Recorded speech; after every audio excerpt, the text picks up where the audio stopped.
الله الرحمن الرحيم. ازيكم عاملين ايه؟ يا رب تكونوا دايما بألف خير انتم وكل حبايبكم، وكل سنة وانتم طيبين، ويا رب تتعاد عليكم الأيام دايما بخير انتم وحبايبكم يا رب. وطبعا صيام ربنا يتقبل صيامنا وقيامنا ودعائنا وصلاتنا، ويتقبل منا صالح أعمالنا، اللهم آمين يا رب العالمين. طبعا نبتدي بالصلاة على سيدنا الحبيب. اللهم صل على سيدنا محمد الفاتح لما أغلق والخاتم لما سبق، ناصر الحق بالحق والهادي إلى صراطك المستقيم، وعلى آله حق قدره ومقداره العظيم. طبعا زي ما انتوا شفتوا كان عندي غسيل، طبعا يعني أي بيت مصر أصيل يعني ايه دايما كل يوم غسيل، فالله المستعان. المهم ايه، قلت بقى بعد ما شغلت الغسالة كده وحطيت دور فيها ادخل بقى اعمل الزبادي. طبعا انا الحمد لله بفضل الله انا عندي مكنة الزبادي الحمد لله رب العالمين ما شاء الله جميلة جدا، بس انا حبيت اعمل لكم يعني في المكنة، وكمان اعمل بطريقة تانية عشان اللي ما عندهوش مكنة الزبادي عادي ممكن يقدر ايه يعمل برضو الزبادي عادي، ما فيش اي مشكلة. لان طبعا الزبادي دلوقتي يعني العلبة الزبادي اللي في ايديا دي تقريبا ب4 جنيه او ب4 جنيه ونص، فغالية جدا يعني. فانت لو هتجيبي كيلو واحد هيعمل لك 8 كوبايات، وهتجيبي زبدية قولي كده يعني كده قولي مثلا لو انت هتجيبي 8 زبادات ب 32 جنيه، فانت اكيد كده انت موفرة، وكمان انت اللي عاملة الحاجة بايدك في البيت، يعني الحاجة نظيفة انت متأكدة من نظافتها، وانت اللي عاملاها بايدك لولادك. المهم دول 2 كيلو حليب. طبعا انا غليته واستنيت ان هو يبرد شوية يا دوبك يبقى دافي. ليه بقى يبقى دافي؟ علشان لما نحط فيه الزبادي اللي احنا حطيناها تتفاعل مع اللبن ويعمل زبادي زي ما انتوا هتشوفوا ان شاء الله. طبعا انا ما لحقتش ان انا اوريلكم في الكوبايات اللي هي في المكنه، بس ان شاء الله يعني ايه هوريلكم اللي هي الطواجن الصغنونه الجميله بتاعتي دي. المهم حطيت ايه كمان، حطيت معلقتين سكر. انا كنت او معلقتين ونص كمان، لان انا ولادي يعني ايه مش بيحبوها ان هي تكون يعني ايه تبقى جزعة كده، لا بيحبوها فيها سنة ايه سكارة كده او مسكرة سنة كده.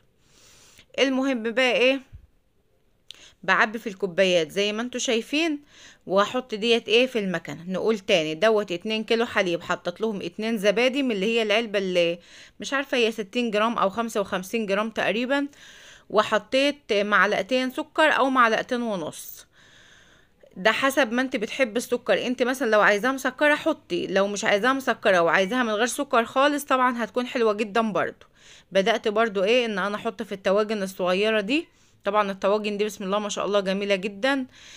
طبعا لا هحط ميه سخنه ولا الكلام ده خالص، انا مجرد بس ان انا هشغل الفرن الكهربي بتاعي، هسخنه كويس جدا جدا جدا، وبعد كده هطفيه وادخل الزبادي فيه. طبعا مكنه الزبادي ما شاء الله اللهم بارك يعني بتختصر الوقت، وممكن تعملهولك في 5 ساعات او 6 ساعات.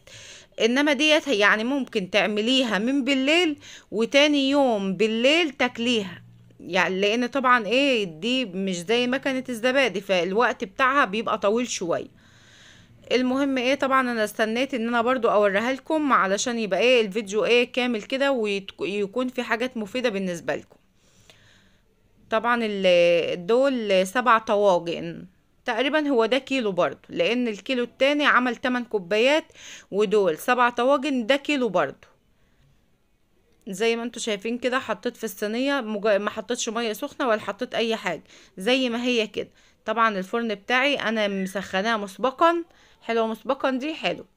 المهم سخنته قبل كده وبعد كده طفيته وقمت مدخله ايه مدخله الصينيه اللي فيها الايه اللبن اللي هيبقى زبادي ان شاء الله.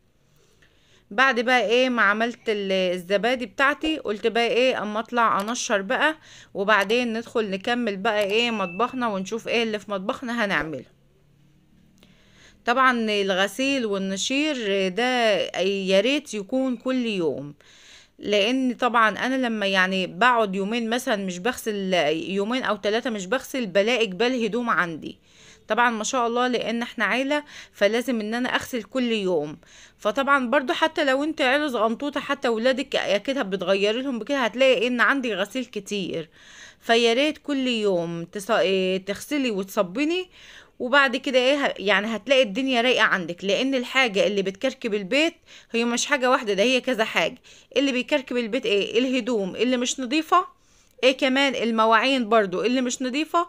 ولو هدوم نظيفة وانت لسه ما طبقتهاش برضو بتلاقيها مكركبة لك الدنيا. يعني ايه؟ الله المستعان بجد. الهدوم والمواعين ده شيء اساسي في البيت، لازم يكون كل حاجة في مكانها علشان تحسي ان بيتك رايق كده. زي ما انتوا شايفين كده ايه، خلصت نشير. وما شاء الله 16 حبل مليانين على اخرهم، فالله المستعان يعني. الحمد لله، ربنا يدينا الصحة ونشتغل ونعمل كل اللي احنا عاوزينه، لان الصحة بجد هي تاج على رؤوس الاصحاء. فربنا يدينا الصحة دايما يا رب، وما يحوجناش لأي حد على وجه الأرض. النهاردة هنعمل ايه بقى؟ هنعمل طاجن لسان عصفور بالكبد والقوانص. طبعا انا ما اشتريتش الكبد والقوانص دول، كانوا عندي في الفريزر. كانوا عندي من فترة يعني، وطبعا كان قبليها عندنا محشي، وكان متبقي كمان رز من المحشي. فقلت ايه، لا احنا ايه نقضيها النهاردة ونعديها بقى كده ايه باللي موجود عندنا في البيت. والحمد لله رب العالمين، كان عندي الكبد والقوانص ديت. طبعا غسلتهم غسل كويس جدا يعني ايه، بس إيه طبعا انا غسلهم مع كنت جايبه فراخ وكده، وكنت طبعا غسلهم كويس جدا، بس برضو شطفتهم. وقمت حاطه لهم شويه خل وشويه ليمون كده. وايه، وقمت إيه يعني مش في الميه ولا حاجه، لا صفيتهم من الميه وقمت حاطه عليهم شويه خل. وبعدين عصرت عليهم ايه ليمونتين كبار كده، وسبتهم شويه. اما جيت بقى علشان اقطعهم، قمت ايه حطهم في المصفى اللي انتوا شايفينها دي. طبعا انا ببدأ ايه بالقوانص الاول، لان القوانص بتاخد في السوى وقت على إيه يعني ايه عن الكبد. فقلت اقطعها هي الاول واشوحها شوية قبل ما انزل ايه بالكبد بتاعتي. طبعا زي ما قلت لكم انا غسلاهم كويس جدا. الكبد والقوانص بالذات بتوع الفراخ لازم تكوني غسلاهم كويس جدا جدا.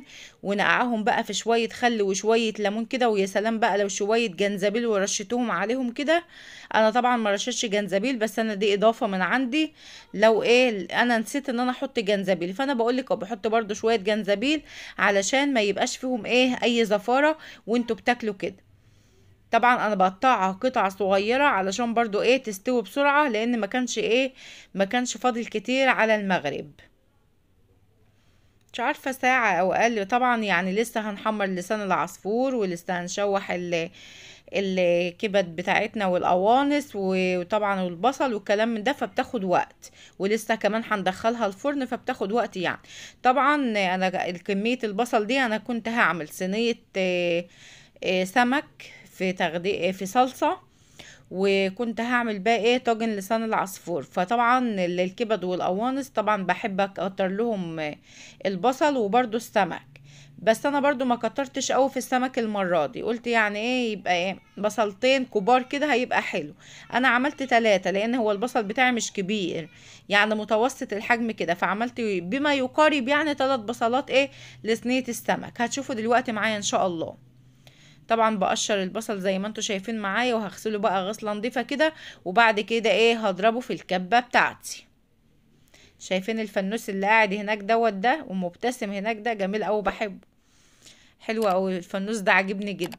فنوس يعني ايه مفرد فنانيس، الفنانيس بتاعت رمضان اللي اكيد كلنا كده بنحبها. المهم ايه بدأت اقطع في البصل بتاعي وهضربه بقى في الكبة. وبعد كده بقى ايه هدخل على البوتاجاز بتاعي برضو وايه ونبدأ في الطبيخ بتاعنا. نصلي بقى على سيدنا الحبيب كده، اللهم صلي وسلم وبارك على سيدنا محمد وعلى آله وصحبه وسلم. طبعا كان الليد بتاعي فصل، فايه قلت مش هينفع الإضاءة كده ايه مش حلوة، فرجعته تاني واتصرفت يعني. طبعا انا هضرب البصل بتاعي يعني ضرب متوسط، يعني انا عايزه البصل ما يبقاش كبير قوي، يبقى متوسط ايه في الحجم كده. طبعا اي حاجه في المتوسط بتبقى كويسه، لا كبيره ولا صغيره. عفوا. المهم حطيت الحله بتاعتي الجميله ديت زي ما انتوا شايفين كده على النار. طبعا ازازه الزيت دي هي مش عجباني بصراحه، بس يلا الحمد لله. إيه يعني ايه بتغلب شويه وانت بتفضي منها الزيت كده. فالحمد لله على كل حال. يعني حطيت شوية زيت، وبعد كده بقى ايه نزلت بالقوانص بتاعتي، لان قلت لكم ان القوانص بتاخد ايه سوا اكتر من الكبد. فايه نزلت بالقوانص الاول تتشوح كده شويه في الزيت، اسيبها ايه بس اسيبها ايه تتشوح مع نفسها كده. وبعدين ايه اقوم نازله بقى بالكبد، وانزل بالبهارات بتاعتي والبصل وكده. طبعا انا كنت بحمر لسان العصفور جنب اهو زي ما انتوا شايفين. يعني كنت ايه مشغله كذا عين كده، وبرضه هخلص دوت وهبدأ برضه ايه في حاجه تانية. احنا بنعمل الايه يعني كذا اكله جنب بعض كده ايه واحنا واقفين، عشان برضه ايه الوقت ما يسرقناش، ونيجي نبص نلاقي المغرب اذن واحنا لسه ما خلصناش الاكل. ده تبقى حاجه، ربنا يستر بقى، ربنا يستر. زي ما انتوا شايفين معايا كده، بعد ما القوانص اتشوحت شوية، نزلت ايه بالكبد بقى، وهنزل بالبهارات بتاعتي. بس قلت بقى اما اشوف ايه لسان العصفور ده، كيلو لسان عصفور انا عامله بسم الله ما شاء الله الطاجن كبير. على فكرة يا جماعة، اللي في رمضان يعني الاكل يعني ايه الناس مش بتاكل قد كده. فانت حاولي قللي من كمية الاكل، يعني علشان برضو هو الاكل البيت ممكن انت تسخنيه وتخليه، لو هتدخليه الفرن او هتدخليه الميكروويف هيبقى حلو برضو. بس يعني ايه نحاول على قد ما نقدر نعمل طازة بطازة، لان برضو هو الاكل بيتبقى مننا لتاني يوم.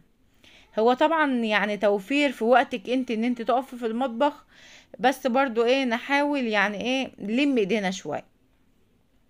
المهم ايه نزلت بالبصل كده مع الكبد والقوانص، وهسيبهم يتشوحوا شوية، وبعد كده بقى ايه هنزل بالبهارات بتاعتي.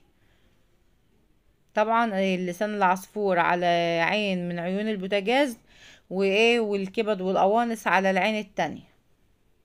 بعمل ايه دلوقتي دوت قرن فلفل شطة، هو يعني ايه مش حراق قوي، يعني هو وسط كده، بس طبعا اداها طعم حلو قوي. ده قرن فلفل شطة، وحطيت كمان قرنين فلفل من اللي هو الرومي العادي بتاعنا. قلت برضو ايه انا مش عاوزاها حراقة، علشان ولاد الصغيرين برضو ايه يعرفوا ياكلوا. طبعا ما بيعرفوش ياكلوا اي حاجة حراقة، فاحنا ايه اللي عندها ولاد صغيرين تراعي بقى ايه ان هما مش هيعرفوا ياكلوا حاجة حراقة. طبعا انا كنت مكتره الزيت وانا بحمر لسان العصفور. هعمل ايه دلوقتي برضو علشان الماده الدهنيه ما تبقاش كتير في الطاجن وكده، صفيته زي ما انتوا شايفين كده ايه في المصفى دي من الزيت ايه بتاعه، سيبته بقى يتصفى مع نفسه شويه كده. وبعد كده بقى ايه هشوف بقيه اللي على النار. حطيته بقى على جنب يصفي مع نفسه ايه الزيت بتاعه كده. طبعا الزيت دوت مش هنرميه، لا طبعا نرمي ايه الزيت غالي جدا. يعني انا بطبخ بيه تاني لان هو طبعا نضيف، يا دوبك انا بس حمرت فيه لسان العصفور. إيه لسان العصفور لما بحمر زي ما انتم شايفين كده بفضي زيت كتير، وبعد كده بصفيه من الزيت. والزيت دوت ايه بحمر بيه بطاطس، بطبخ بيه بيبقى زي الفل ما فيهوش اي حاجه. كملت بقى تقطيع الفلفل، كانت فلفلايه طارت كده في الميه حطيتها.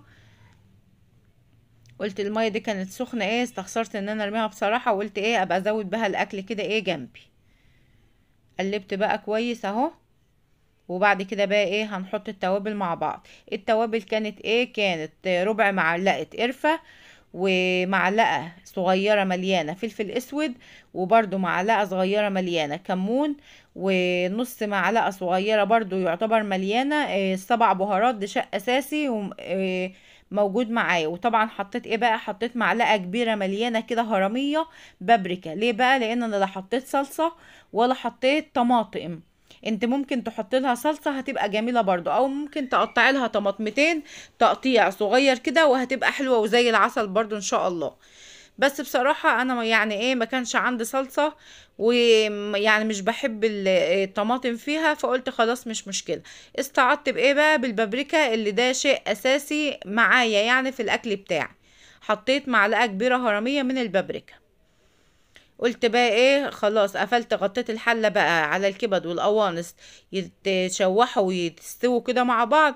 قلت بقى ايه اما اعمل صينية السمك بتاعتي.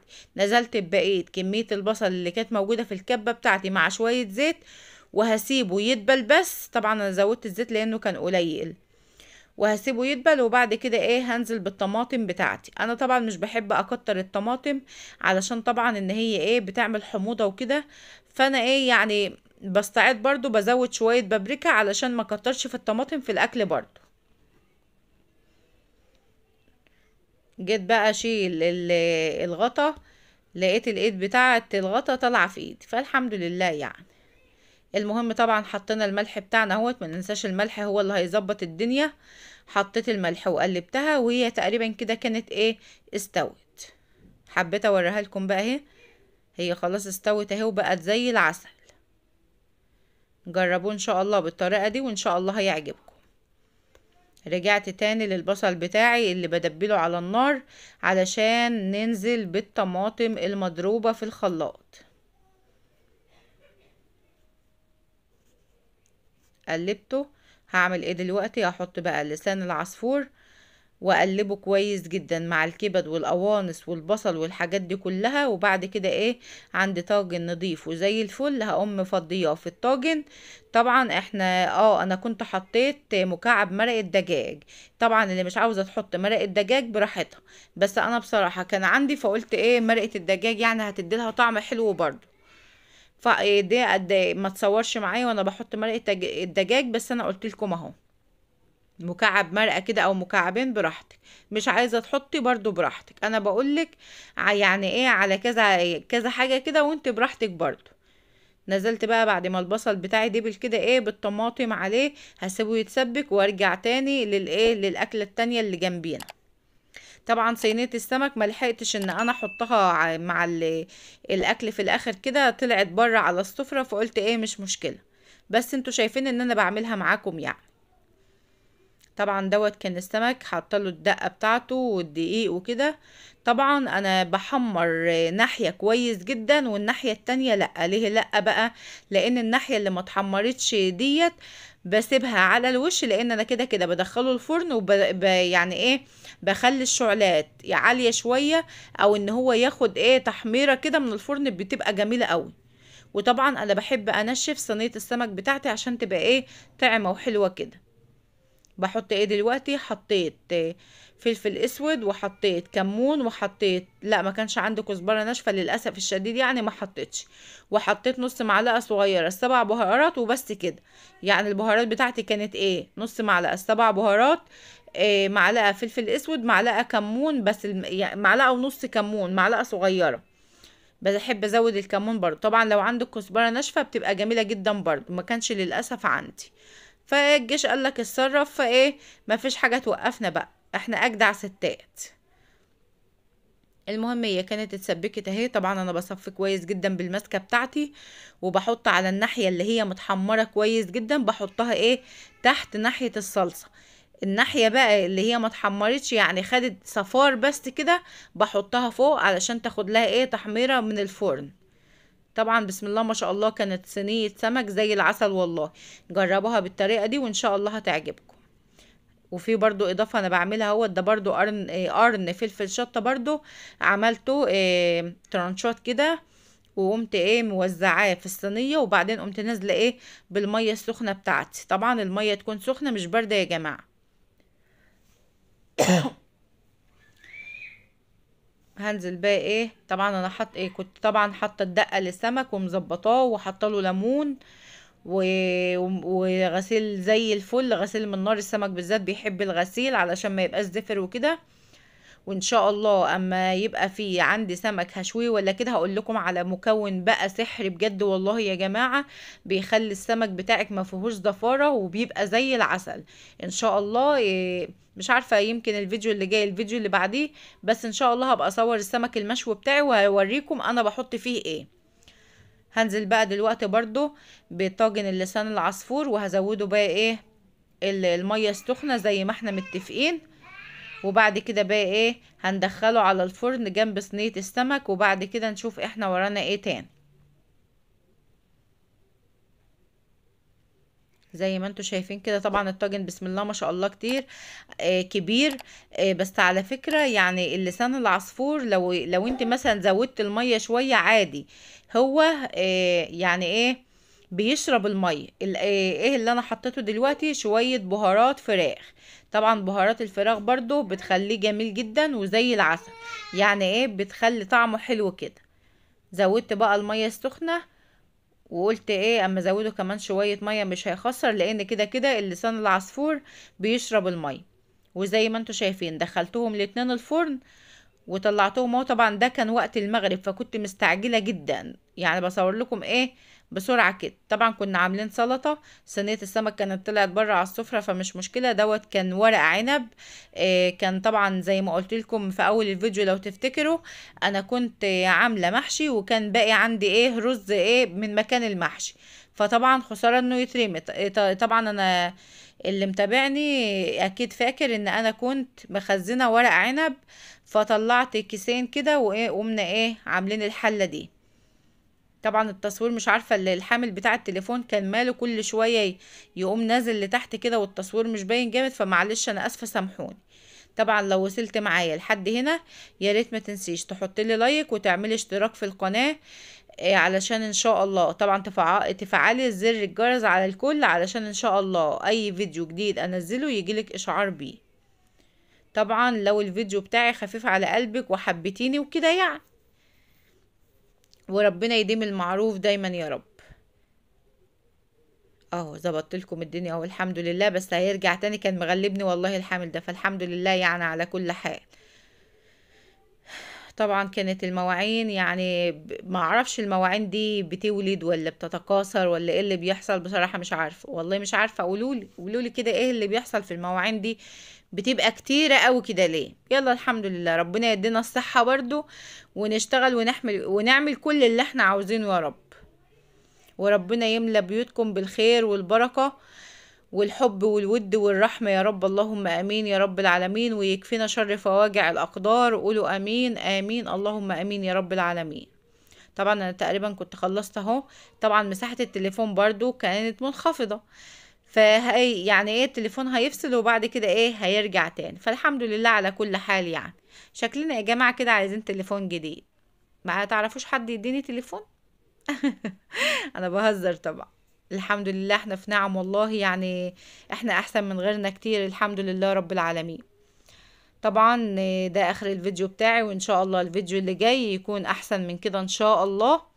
طبعا دي ايه الكوبايات كانت في الاخر كده، ديت البتاعة اللي هي دي مش عارفة كان مالها ومش راضية تنضف ليه، فقلت اسيبك بقى ايه على روقان كده ايه ابقى انضفك. بغسل بقى الحوض بتاعي، وطبعا لازم الحوض يبقى نضيف وكده علشان يستقبل يوم جديد، وربنا يديني ويديكم طولة العمر يا رب. طبعا الاسبونجة والسلكة دي خلاص طالما اتغسل بها الحوض واتغسل بيه الصفاية بالشكل ده يبقى ما عدناش هنستعملهم تاني. انا عندي سفنج بقطع منه. يلا اسيبكم بقى في رعاية الله وحفظه، والسلام عليكم ورحمة الله وبركاته.